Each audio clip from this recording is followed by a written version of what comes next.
Good morning.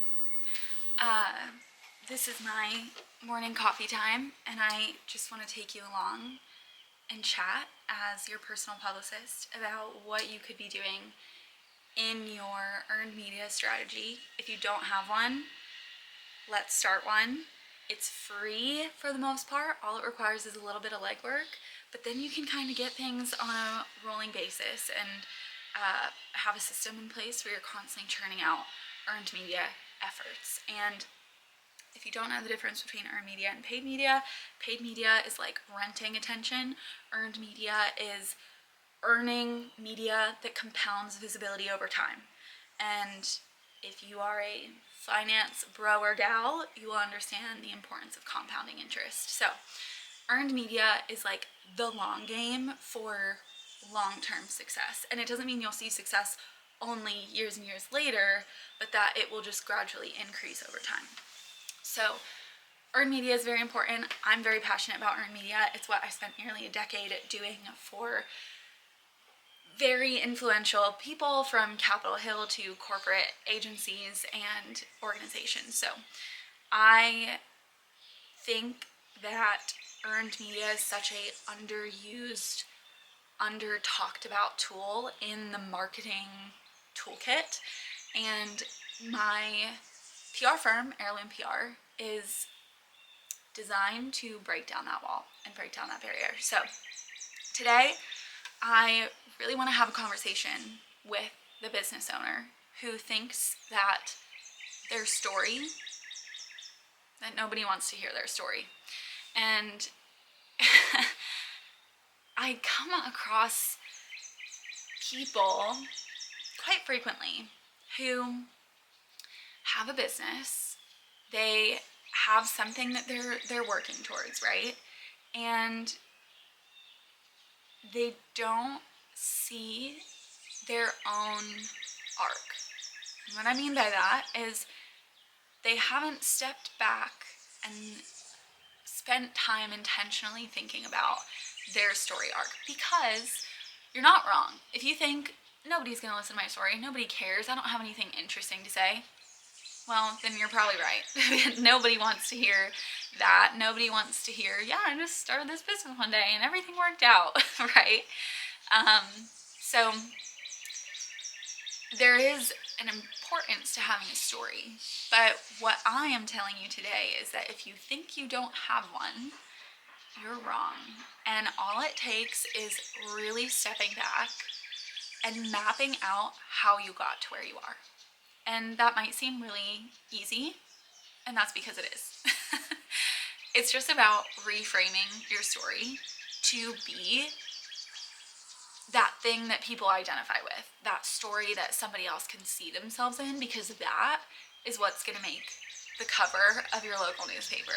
That is what is going to get you on the podcast. That is what's going to get you a segment on your local TV morning news show. So being able to map out what your story looks like is very important, and you cannot skip over this part when you are building out your earned media strategy. You have to have some sort of hero story, and I can guarantee you that if you take a step back and go, where did I start?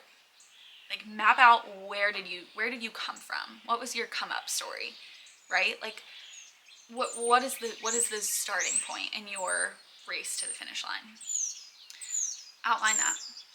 Next, I want you to outline what struggles you faced between that starting point and when you got to the first thing, right? Like the first success story. So that could be launching your business. That could be your first big break, like somebody asked you about whatever it was that you were doing, or you wrote a book, you started a podcast. Like, what is the stream of consciousness map that got you from point A to first success? And then outline all the struggles, as many as you can remember, that happened between those two A and B points.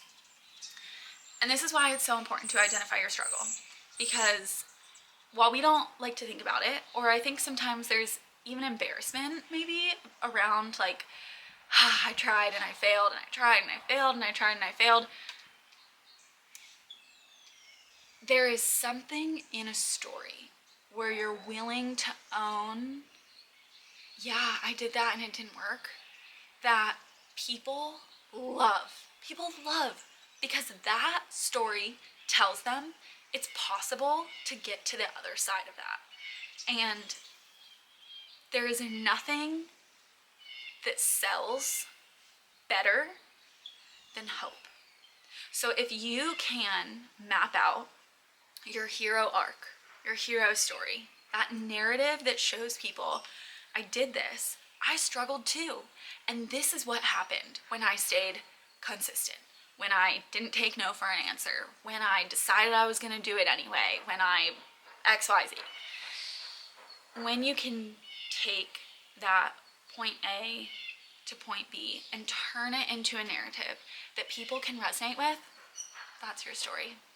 And I think sometimes business owners, like, let's take visibility off the table, right? Because that's a whole nother issue. Like if you're a entrepreneur and you want earned media, but you hate being on camera, or you're terrified of being on camera, that's a whole nother visibility story and how you show up to media. And we'll save that for another video. But as far as like identifying your story and being able to communicate it in a way that feels powerful and influential and hopeful, most of all, there is such a power in what that story can do for you and the doors that it can open for you once you have it memorized. So I hope that after this video, if you're a business owner who's been thinking, I really need to put myself out there, but I have nothing to say, I hope that this exercise you can take with you and start to map out your hero arc and identify the story that makes you you, because none of us are the same. And if you are a business owner or an entrepreneur or a solopreneur, or you've tried and failed something, I will tell you right now, you are not boring and your story is not boring, and people will want to hear it. Because if you have done any of those things, if you have chased any goal and failed and overcame, or even just, I mean, even if you didn't really fail the first time, but you faced these like hurdles, any story like that is not boring and people will resonate with it, and it is something that you have to say. So take this exercise, do it, drop a note in the comments if you do this exercise and if it's helpful to you, and I will catch you in the next video.